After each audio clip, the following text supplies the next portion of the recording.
Happy 50th episode. Okay, we're gonna change so that everyone can hear. Yes. We're so happy. We are on our 50th episode. It's crazy. I know. It's mind-boggling how we made it, but we made it. I know. Cheers. I know. It's been less than a year and we're on our 50th episode. And honestly, thank you guys for keeping us going. We've gotten such great feedback throughout the year. It hasn't been 1 year yet, or 1 year hasn't come up yet, but it's close. Coming up in June. Yeah. But thank you guys for tuning in. I love getting feedback from everyone. We started this totally just for funsies, and you guys are just amazing. Yeah. Like, you guys have made this an actual thing, and we, like, it helps us even stay accountable. Like, we want to keep doing this, and we stay, like, on top of it and not missing an episode. Yeah. Knock on wood, we haven't even had to, like, miss an episode yet, just because you guys are so awesome. You know, especially you guys on Threads too. Yeah, I know. Everyone has been honestly everywhere. Yeah, everywhere. Instagram, Threads, Facebook, like, you know, you got Twitter now. We're getting some following in Twitter. So this episode, we are drinking our champagne to celebrate. And, in case you guys are not watching, those of you that are not watching, but yeah. And Jules, what are we talking about today? Well, I mean, for the 50th. We wanted to do something trendy, something that everyone was talking about. To it because, you know, it does deserve to, you know, have some light shed on it. So we'll and I feel like everyone at some point has had some sort of interaction with this medication. 100%. The medication that a lot of people take, sometimes because they need it, sometimes for funsies. Exactly, for funsies, or because you need to get you over, you know, that, how do you call that? Like in college or any type of graduate school, medical school, name one. Yeah. It's Adderall. We're talking about Adderall, everyone. For those of everyone watching, we are filming from my place today. We're at Evie's house today because my house is just way too full today. Welcome. And her house is lovely. So we're like, let's switch it up. Yeah. Anyway. So Jules. Yes. Have you ever had any experience with Adderall? Has anyone in your family ever taken it? Nobody in my family that I know of. Friends have taken it, but yes, friends, for sure. I've seen, like, at least when I was in undergrad, for sure, especially when, like, tests would hit and stuff like that, I would see a lot of my friends on it. I never took it because I'm scared of it. Because as it is, I'm a very, like, you know, not hyperactive per se, but like I have trouble sleeping and everything, and I don't really have a problem focusing. Yeah. So it's like I never really saw the draw for me, at least. So there was that. No, it could definitely affect your sleep for sure. Yeah, and then I saw how it affected other people around me that didn't need to take it, but they would take it, and I'm like, maybe not for me. Yeah.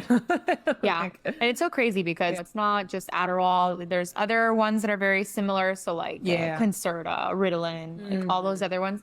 So, but today we're just mainly focusing on Adderall abuse. Okay. The abuse part of it. So just like a little disclaimer here, we're talking about Adderall abuse, right? Not Adderall use when you actually need it. Okay. Because you do need it sometimes. Yes. Like, so I always say this medication is really necessary for some people. Absolutely. And they cannot function without it. And it's not because they are somehow addicted or anything. That's not what I'm trying to say.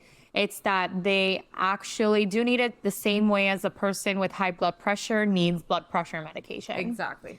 So, but today we are going to focus on the Adderall abuse side of it because that's what seems to be trending. And I'm happy. I can't talk today. It's okay. I'm happy that we're talking about it because it is something that, you know, people may take incorrectly. Yeah, absolutely. And it should be talked about a little more. That's for sure. Because like you said, people sometimes just take it and they don't even know how serious it could be if you don't need it. Yeah, exactly. You know? Or the side effects. Yeah. So there's a lot to it, you know? Yeah. And a lot of people take it as ingest, like very lightly. Yeah. And it doesn't, there's a lot of sides to it. So anyway, what's Adderall? All right. So Adderall is a prescription medication that we doctors give to people who have certain medical conditions. Mainly, the most common one is ADHD. If you don't know what ADHD is, tune into our ADHD episode. Also, narcolepsy can be a very common one that people take this medication for. And again, narcolepsy, it's a sleep disorder that causes excessive daytime sleepiness. Have we ever had an episode with Not a narcolepsy. Okay. We've mentioned it. We've mentioned it in our sleep episodes. Yeah. So Adderall, it's made up of 2 different ingredients, amphetamine, okay, and then dextroamphetamine, which are both stimulants that affect the brain. So when we take these medications, it helps control our behaviors, our attention, and how awake someone feels. Yeah. Okay. So for someone with ADHD, Adderall can actually really help them focus better. They pay attention for longer periods of time.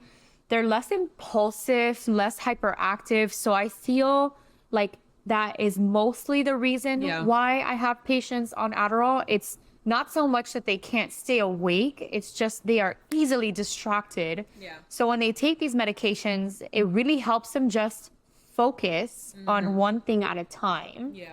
How I kind of see it, like the analogy is like if you're driving, you're in a car, and then instead of having to pick all these lanes, it just focuses on one lane. Like it helps your mind just stay focused on one lane versus all these things at the same time happening in your head, at least. Yeah, no, yeah, that's exactly how it is. At least if you're a visual person like me. Yeah, and then some people ask, well, how does that go with like learning? So the thing is that if you are focused on a million things at one time, you're actually not focused on anything. Exactly. Because you have so many things that you're thinking about all at the same time. So what happens is that a lot of the common complaints that I get is that it's like memory. They don't remember anything. Yeah, and how could you? I mean, yeah, and that could be a learning disorder, that could be ADHD. Why? Because if you're not focused on what you're doing, then 5 minutes, 10 minutes, 15 minutes down the line, you ask yourself, oh, what did I just... Has it ever happened to you where you read a paragraph 100%. And you're like, what did I just read? 100%. Yeah. So that can happen. Yeah. So people with narcolepsy can actually benefit from Adderall because it helps them stay awake. Obviously, it's a stimulant. You're going to stay awake. Okay. Yeah. So, however, it's important to use Adderall only if a doctor prescribes it because it can be harmful if you take it without medical supervision. Again, everything has a side effect, right? Yep. So if you take this medication and you are not aware of the side effects that it can give you, then it could be dangerous. Yep. So it can cause side effects such as trouble sleeping, like what we were just talking about with you, since you were like kind of nervous about taking it. Yeah. You can feel anxious. Again, it's a stimulant, so you're going to feel anxious. So maybe people with anxiety shouldn't really be taking it. Another reason why I was like, no. I actually have a lot of kiddos that when they start taking Adderall, they start developing tics. So it's not recommended for people with tic disorder. So it's just a lot of things that you need to know. People like maybe with heart conditions shouldn't be taking stimulants. Makes sense, so again, another side effect can be fast heartbeat. So you can have a little bit of tachycardia. And then, weight loss, appetite suppression, all those things can happen and it could be serious. Yeah. So Adderall is also a controlled substance. So they're really bogging down on this whole entire Adderall use because for a moment there, it really was just being handed out very freely. Yeah. So it does have the potential to be misused or become addictive if not taken as directed by a doctor. Right. And I did see that too. Yeah. I saw people totally 100%. addicted on it, that they couldn't, back to when I was in undergrad, like that they couldn't really study without it at that point. And that was scary to me. I'm like, how am I going to like rely on that for the rest of my life like that? Yeah. Yeah. And there's definitely people that take it for sure for certain situations. Yeah. And then there's, sorry. Champagne bubbles. Yeah, you got it. So that's why there's strict rules about how it's prescribed and how you should be taking it. Okay. Yeah. So, all right, Jules, let's start diving into the abuse part of it. So now that she described what it is that we're talking about, so the abuse about it. The current issue of Adderall abuse is complex, as you could imagine, because it's involving overprescription and misuse by like people that actually need it, such as people with ADHD, narcolepsy, other diseases that actually require it. And it's in a significant rise in recreational use among various populations, including students. Yep. So this abuse is compounded by the drug stimulant properties, which can lead to dependency and serious health risks. So Adderall has seen a dramatic rise in prescriptions. This increase is partly due to the broadening of diagnostic criteria and the ease of obtaining prescriptions, especially through telehealth services, which surged during the pandemic. The drug's stimulant effects, similar to those of cocaine, make it a target for misuse. People without ADHD might misuse Adderall to enhance concentration, motivation, or endurance, leading to euphoric effects, but also increasing the risk of cardiovascular issues and other health problems that Ken mentioned earlier. All right. So recreational use and dependence. So recreationally, Adderall is often used by students, young adults to kind of boost their academic performance and manage the demands of education and work. So, sometimes it's really hard. You have these students that are studying 14, 15 hours a day straight. Yeah. And it's not that they can't focus. They can focus, but I mean, it's really hard to focus for like 14, 15 hours a day. Yeah. And it's so much pressure on them. So they use it to help them kind of get through it. Yeah. So sometimes it's not just for the partying. Yeah. Sometimes these people use it because they really feel like they need the help academically. Yep. Yeah. Like you said, the pressure. The pressure is crazy. Yeah, to perform. So a study indicated that 1 in 4 middle and high school students with ADHD are misusing their prescribed stimulants like Adderall, often to enhance academic performance or cope with educational pressures. Yeah. So this misuse can lead to false sense of capability and potentially worsen the academic performance over time. So moreover, the euphoria and the increased wakefulness provided by Adderall makes it appealing, but these effects can often lead to a cycle of dependence and addiction, particularly when used in ways that's not prescribed by a healthcare provider. So, this study there's really a lot of truth to it. I had a patient come in. It was a young boy and his mom, and they were kind of it was a first time visit. I was kind of like seeing this patient almost as a favor. So whatever. So I interviewed the patient. I'm like, what's going on? And they tell me that he had a previous use of Adderall because of his ADHD, but he ended up getting through school pretty well, but, started having, again, a decline in his academic performance. Yeah. And for those of you that don't know and don't have this experience, the amount of time that you need to wait to see a neurologist is insane. At least here in this town. At least here. I can only speak on Miami. Yeah. But here in Miami, the other day I saw an appointment for a patient because I can see the appointments that they have depending if we share the same system. Mm-hmm. The patient did not have an appointment for a year from today's date. A year to see a neurologist. And the thing is that, especially for child neurology. Yeah, I can't speak on adult neurology. I'm just saying pediatric neurology. There's even less of them out there. So it's even harder to get an appointment with the few. So, and this has nothing to do with sometimes if a physician calls the other physician, they'll squeeze them in. Nope. No, because I've had more serious. I don't call for those kind of favors, especially for these kind of situations. I only call for that when there's like an emergency or something, that really needs to be evaluated. Yeah. But no, it doesn't work that way. And we're talking about sometimes not even to see the neurologist, sometimes to see their nurse practitioner or their physician assistant. So they still need to wait. Yeah. So this mom had this situation where she wasn't able to see their neurologist to have this medication prescribed. And again, as a general pediatrician, I can prescribe these medications. So, I started asking him his questions to see if he really needed it or not. And then it came down to his questioning. I was like, okay, well, like, what do your grades look like? And then he's like, well, I got B's. And I was like, okay. Yeah. And I'm like, so the mom obviously sees that I'm confused, right? And then I'm like, oh, well, Mom, what about at home? Like at home, I want to see like, what are the two environments that he's in? How's he acting? I'm like, what about at home? I start asking her the questions about home life and what he does at home. And then I was like, no, there's really no problems at home. It's only at school. And I'm like, this isn't really sounding like he really needs to be on this medication. Right. And then, so I told her that. Yeah. And she's like, well, no, the thing is that in order for him to stay at this school, he needs to have a certain GPA. And they are threatening to kick him out And I cannot have that because his sister is in that same school. And if he leaves, then I would have to, I cannot put them in 2 different schools. So this person wanted to boost his kids' performance for the sake of not separating between schools. And again, I'm not talking about any judgment. Okay? There's no judgment here. I'm just saying, is it really necessary? Exactly. And it can sound judgmental, but that's not the way I'm coming across. But at the end of the day, so I kind of just told her, I was like, that's just not a reason for me to prescribe this medication for your son. It just truly, the benefit of it does not outweigh the risk for me. And that's your job. And that's my job.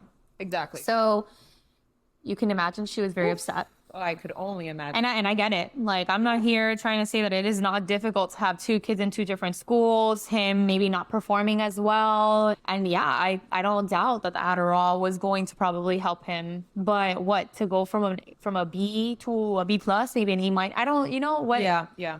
But then have like other side effects? No, it's just not enough for me. There is a huge trend, at least here in Miami, of the competitiveness in these schools. And we're not even talking about like college or anything like that. We're talking about starting from, I'm telling you from my experience, my kiddo is not even in kindergarten. Yeah. He's in PK4. Yeah. And he's already having to perform. Yeah. I'm like, what world are we living in? Yeah. You know, it's mind-boggling, and that's why you get these cases. Yeah, something very interesting. Yeah, because it's like, we have to. It's like the competitiveness, and then the parents get involved, and then it's like, oh my God, my child he's not going to make it to whatever X, Y, and Z school, whatever it is. It's a very big thing here. You know, the schools and all of that. There's trendy schools and kids that they should be going to, and then not be going to, and then it's all a lot of social pressure. Yeah, it's huge, and then it's like we live in a very, unfortunately, Miami, whatever, fortunately or unfortunately, I see it as unfortunate, but here in Miami, it's very superficial. It's like a lot like LA and stuff like that. Yeah. So schools are kind of viewed in that aspect too. Like, oh, my kid goes to whatever. My kid goes to whatever. And there's a lot of BS that comes with that. Yeah. And then unfortunately, these schools that have this reputation of being top school or whatever, et cetera, et cetera, et cetera, they require their students to meet these really competitive scores. Yep. And then the parents are like, well, you need to stay in the school or you need to go to the school or whatever. So it's vicious. Like, it really is vicious, but it's part of where this is coming from and why it's trending and it's becoming more prevalent these days, you know? Yeah. And I also feel like it's what happened to the old way of doing things, which I do feel like in other countries, they really do put more attention to the change in the environment. Yes. So what about, instead of these medications, what about more time on tests? What about separating the child so that they're not as easily distracted? What about tutoring? Yeah. You know? Yeah. That's what we ended up doing with MR. And a lot of places just aren't set up to answer those questions for parents. Yep. A lot of parents come to me and they're like, have you tried this? No, I didn't really know. And I'm just like, where is the effort? Yeah. A lot of schools like to bypass. Not all schools are like this, by the way. No. Not all of them. But a lot of them, they like to bypass that and just be like, you know what? Maybe they should just go on Adderall. Yes, and because they see other children. I have no doubt that they see other children that truly have ADHD and really benefit. So they're saying in their minds, I'm sure that it's not like from any malintent or anything like that. I'm sure that they're just like, well, no, if it helped this kid, then I'm sure it could help this kid. It could be beneficial to this kid too. Yeah, of and course. they're not medical professionals, so they don't know the side effects. They're just like a medicine that can help a kid do better in school. 100%. You know, 100%. Yeah. So it's hard, and again, it goes back to parenting is hard. So, parenting is really hard. Teaching is really hard. For the love of God, incredibly hard. I don't know how you do it. God bless your souls. You don't get paid enough. Not nearly enough. The fact that you have and then there are these teachers that they teach these little children or children talk about pressure all day. And then they go home to parents their kids. They're little kids too, because a lot of them have little kids, at least the ones that I know. Little kids. I'm like, how do you do this every day? Every single day at all hours of the day? Oh And they do not get paid. They do not get vacation. Oh, no. Maternity leave, they do not get. Paternity. So just remember when you're talking to your kids' teachers, they're working.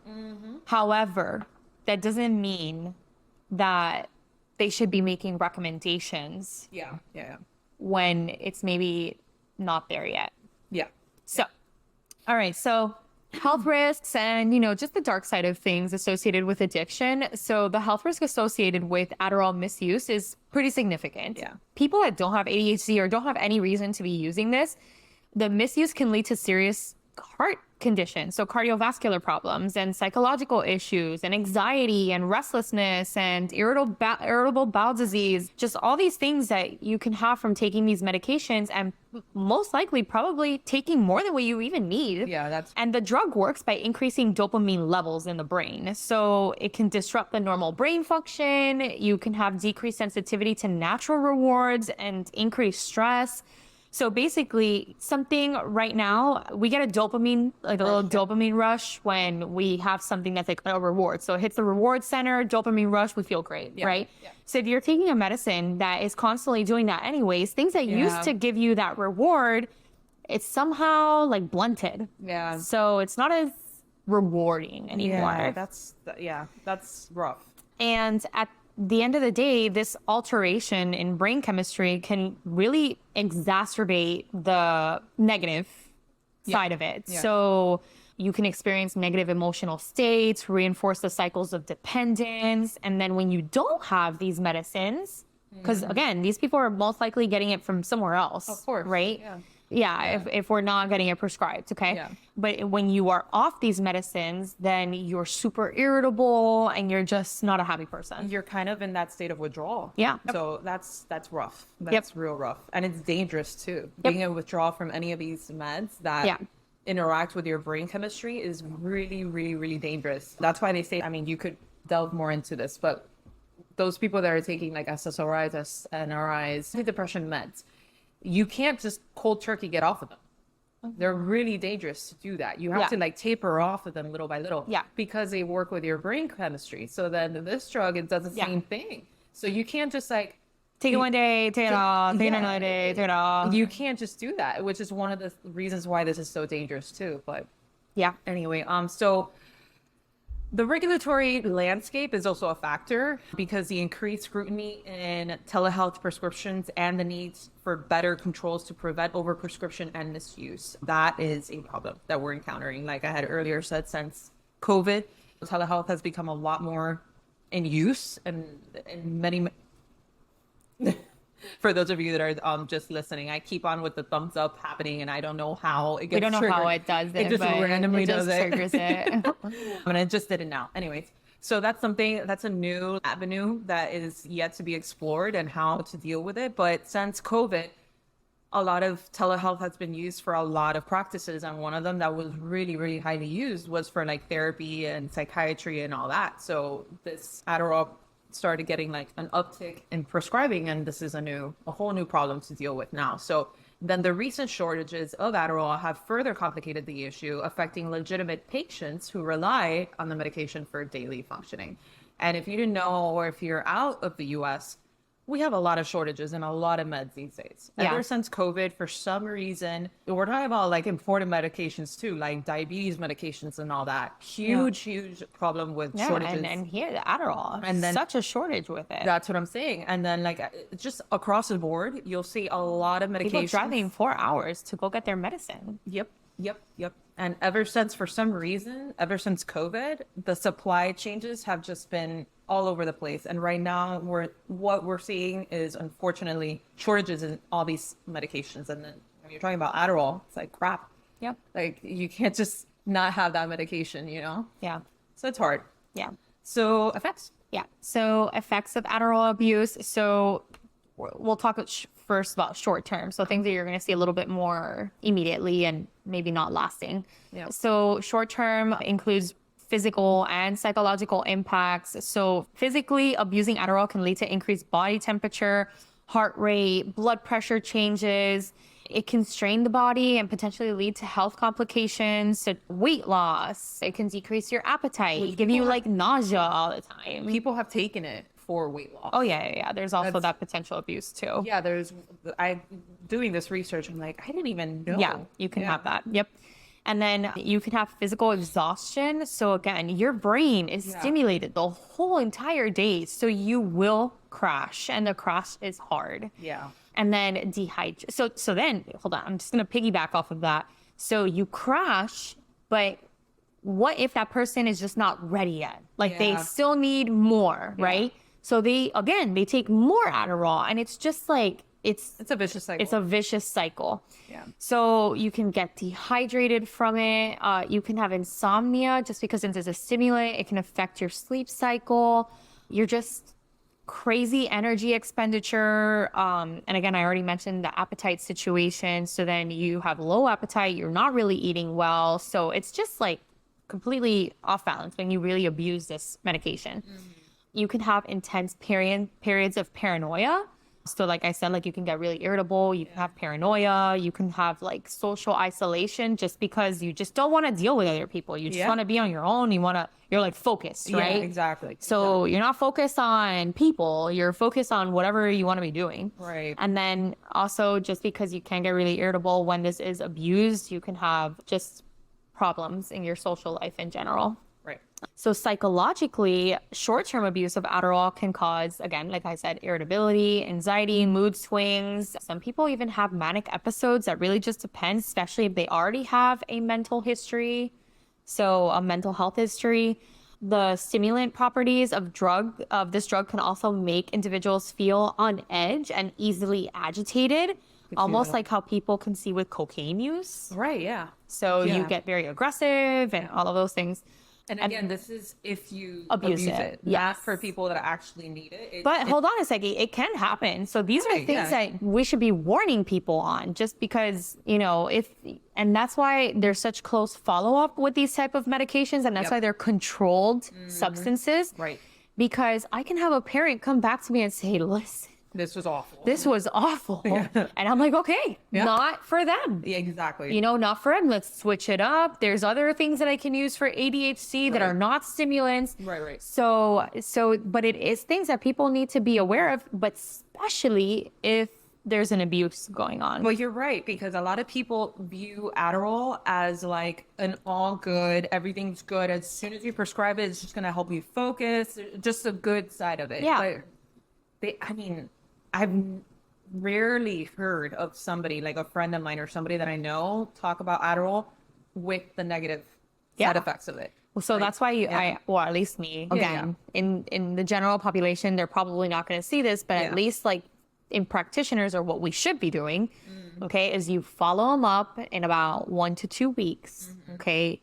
How's it going? Are you having this? Are you having that? I'm constantly checking the growth charts. Are they losing weight? Are they not? Like, ask about these questions. A lot of parents don't know what to tell you if you're not asking the right questions. That's true, yeah. So, or they may have not even realized it. They may not realize it, exactly. Yeah. Sometimes I ask them a question and they look back and they're like, man, you're right. I didn't think about that, but she has been eating less. Right. So, anyways, so you can have conflicts with your personal and professional relationships. Additionally, the impacts on the brain's neurotransmitters can lead to rapid mood swings, again, causing intense highs and your lows. And it can be really exhausting and really overwhelming for the person. Yeah. Other common side effects include headaches. Okay, that's a huge one. Shaking. Okay, just because, again, it's a stimulant. Yeah. You're going to probably have a little bit of shakes. Okay. Changes in your sexual history.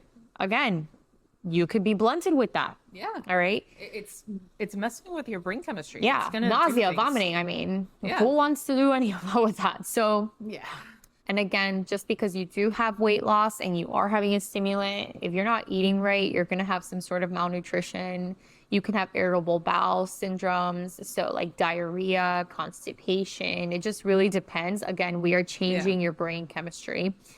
Mental health side effects can include hallucinations, delusions. You can have serious but less common side effects such as pounding, fast heartbeats, chest pain, feeling faint or dizzy.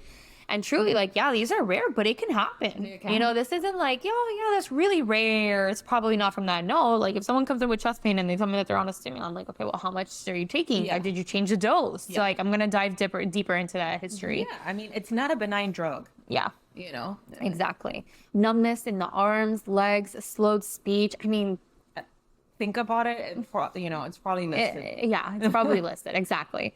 Twitches, like I said, tics. A lot of patients that I've had that they have tics come up. And then long-term effects of Adderall abuse can lead to just, again, these symptoms, they short-term, imagine if you have all of this and then it just keeps on going, right? Yeah. So this can all become chronic, okay? Right. And then Jules will touch on some of the long-term health benefits or health. Jules will touch on the long-term effects of Adderall abuse. Exactly. So like she said, these could become chronic, and that's a problem because we're talking about here like cardiovascular issues. So Adderall abuse can lead to serious cardiovascular issues, including high blood pressure, rapid heart rate, which is tachycardia, and increased risk of heart attack and stroke because, again, it's a stimulant. It's made for that. So these conditions arise from the drug's stimulant properties, which elevate the heart rate and blood pressure over prolonged periods of time. Then neurological effects. Heavy and prolonged use of Adderall can lead to neurological damage. Again, as we've said a million times in this episode, it changes your brain chemistry. So of course, if you are using this heavily and for a long amount of time, that change in brain chemistry is going to lead to a change in your brain permanently. Neurological damage that can include changes in the brain structure and the function of it. And it can be manifested by decreased cognitive abilities, memory problems, and difficulty with concentration and focus, like pretty much what you started even using it for, possibly. Yeah. Then, of course, you have physical dependence and withdrawal, as I had briefly mentioned about withdrawal being a dangerous problem. So long-term use can lead to the physical dependence where the body requires a drug to actually just function normally. And then the withdrawal symptoms can be severe, and they can include fatigue, depression, and changes in your sleep patterns. So I don't know. It's scary. Like to me, it's just, I mean, if you have all these symptoms short term and you just keep on having these symptoms, at some point there will be future problems. Yeah, they'll become permanent. Exactly. You know, chronic. Exactly. All right. So mental health effects. Okay. So we're going to talk about long-term effects of Adderall abuse, but the mental health side of things. Yeah. So psychosis and other psychiatric symptoms.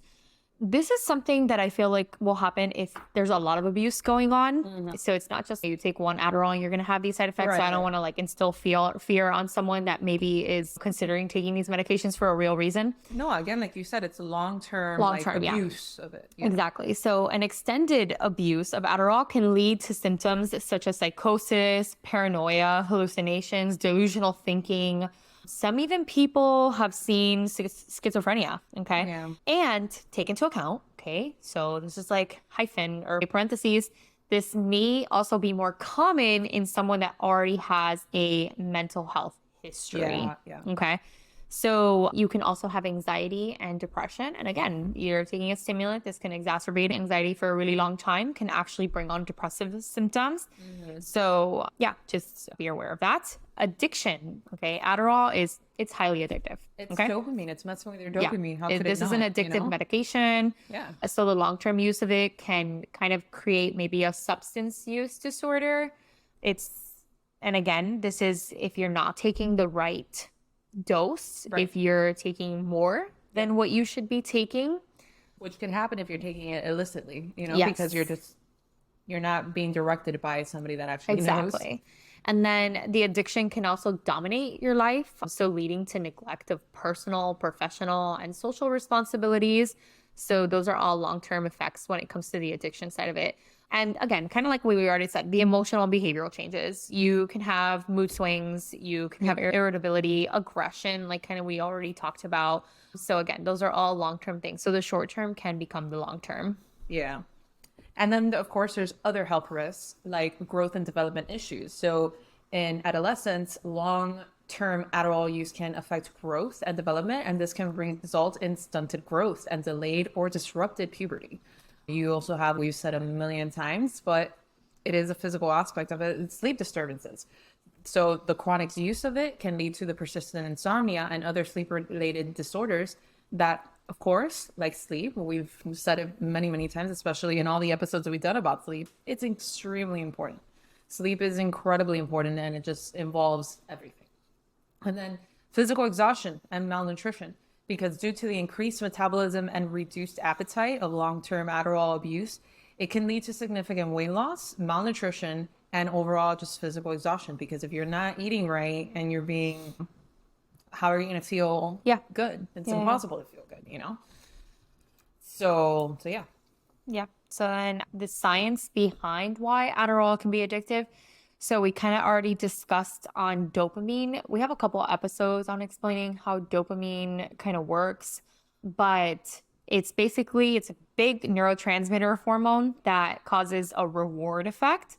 So again, Adderall is going to increase dopamine, right? So it's associated with pleasure, movement, attention, okay? It's that feel-good chemical, okay? It's going to contribute to things of satisfaction and your reward, okay? So normally dopamine is released in response to just a normal reward, okay? So then it's gonna get recycled back into the cell and then release it again, and then that's kind of the whole entire process. If you abuse Adderall, then it's going to increase the amount of dopamine. So not only is it just the regular amount of dopamine that you already get released, you're gonna secrete more, okay? And then it's gonna slow down the reuptake of it, okay? And then you're just going to have accumulation of like dopamine in the brain, right? So then that's why you have like this like euphoric, like high feeling, okay? Again, the rewards in the brain. So just because Adderall increases the dopamine levels, the brain can actually start associating the drug with powerful reward or pleasure. So again, it's not just physically what the drug is actually doing, it's mentally. You haven't even taken the drug and you already feel a reward. You know it, it's there, you taste it, you want it. It's the scene for it. It's an addiction, Yeah. So the brain can begin to rely on the drug, stimulate the release of, just depending on it, you're like already releasing dopamine. It's like already hitting that reward system. Yeah. Okay. So tolerance and dependence. So with your brain will adjust the way that it handles excess dopamine. So what does that mean? You create a tolerance. Yeah. Okay. So then Adderall, maybe the dose that you were taking just doesn't hit the same. Right. Okay. So you need more. And this is very different from people that are taking it as a prescription. Right. Right. Maybe you gained weight. Maybe you need a little bit more. So there's something that could be different in that sense. And I think about it in a pediatric mind where I look a lot at weight and this might not be enough for you and all of that. So I know that in the adult world, it's a little bit different for sure. But again, you do create some tolerance when it comes to these sorts of medications, and maybe what you couldn't handle before, or you talk to someone else that is taking these medications and they tell you a dose and you're like, oh my God, like I would die if I was on that dose, because everyone is so different, you know? But this does mean that higher doses of the drugs are needed to achieve that same effect. So that's why you create that, you have that tolerance. The body does adjust to the presence of the drug, so it can become dependent to function normally. But if you suddenly stop, right, then the withdrawal symptoms are gonna start. Okay, and then when you have those withdrawal symptoms, then you're already having physical signs of that dependence. So when you develop this psychological dependence, when you have this happen, the drug becomes a way to cope with daily tasks, stress, and other issues. So a person, if they don't have this, they can feel like they can't accomplish their day-to-day activities. Yeah, totally dependent. Without this. Yeah, exactly. Yeah. Risk of misuse. Well, this is kind of the whole entire point, okay, of the abuse part of it. Yep. So you're taking it without a prescription. You're taking higher doses, okay? People may not take it the way it's supposed to be taken. So like normally you take this as a pill, okay? Or as a solution, depending on what you take it as. But maybe you take it like people snort it, okay? So these are all signs that this could potentially be more just using it because you need it. It's more of like an abuse. Exactly. So in summary, the ability to significantly increased dopamine levels in the brain's association of drugs with pleasure and the reward can actually lead to a cycle of misuse and addiction.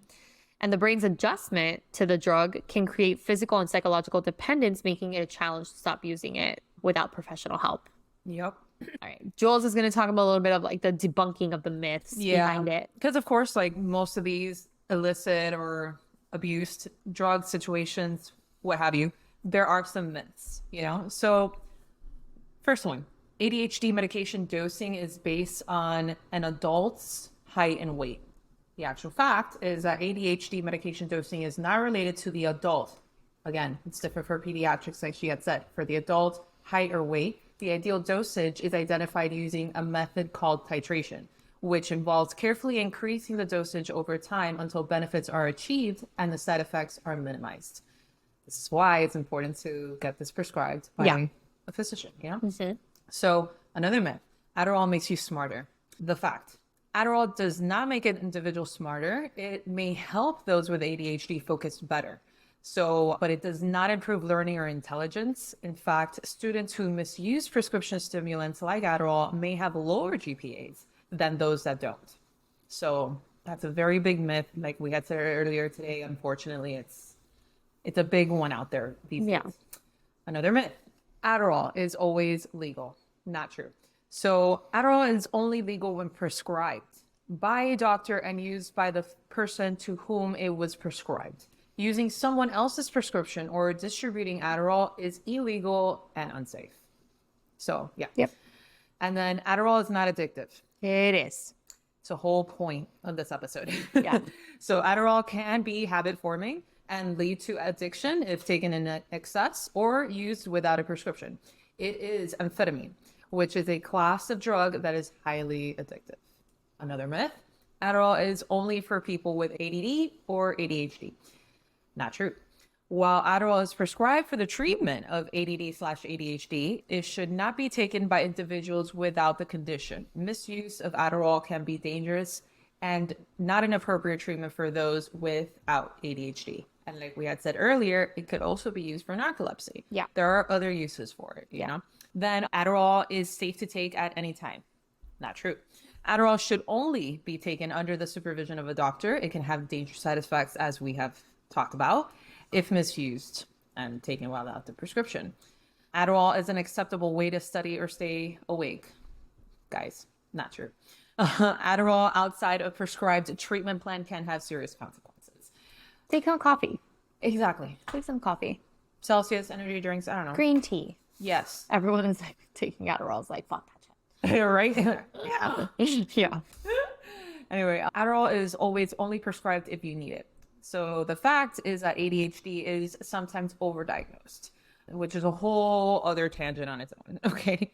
Adderall may be prescribed to individuals who do not actually need it, and this could actually cause to a lead of unnecessary exposure to a potent stimulant. That's a whole other tangent. It's unfortunate, but it is the truth. Like in today's world, it's a little bit overly diagnosed. Adderall does not require addiction treatment. Not true. Adderall can have unpleasant withdrawal effects and detoxing from the drug. Should be done under medical supervision. Addiction treatment may be necessary for long-term recovery. It's going to be just like any other drug that you're going to have to undergo like recovery from it and proper withdrawal, not criteria, but steps, I guess you could say. So Adderall addiction only occurs in teens. Not true. Adderall abuse is increasing most in young adults aged 18 through 25. So not just in teenagers. And also just not in young adults too. Like that's just the most common. The most common is in young adults. But adults can have that too. Exactly. It's a drug. It's going to affect anybody that takes it. Anyway, Adderall has little resemblance to methamphetamine. Not true. The chemical structure of Adderall and amphetamine is similar to that of methamphetamine. Yeah, so Adderall is an amphetamine. Yeah. Okay. So we're not talking about methamphetamine. Okay. Right. However, the similarity between both of these is that they're both addictive. Yeah. Okay. Yeah. Methamphetamine is definitely more. Yeah, of course. But anyways, of course, both can be dangerous and addictive. Self-medicating with Adderall is safe. Absolutely not true. As we've talked a lot in this episode. Adderall addiction doesn't occur if you are prescribed the drug. That's not true, because even with a prescription, you could become dependent and addicted to it. Stimulants can change your personality. When dosed correctly, stimulants do not change a person's personality, and they help individuals focus and control impulsivity, allowing their inherent personality to shine through. Yeah. But if you abuse it or you take it not prescribed, then it may. Which is why it's important for those that are taking it by prescription to follow up with your doctor just to make sure if it's right for you. Okay. And to monitor changes. Exactly. Monitor all those changes. All those things are really important. Yeah, you might have some changes that the doctor will say, let's wait a little bit. Let's wait like 1 to 2 more weeks and see if it gets better. But you might have major changes that the doctor's like, no, that's not supposed to be happening. Exactly. And then lastly, stimulants are a crutch or a sign of weakness. Not true. So ADHD is a real biologically based disorder. I know that. And we're just focusing on ADHD in this myth.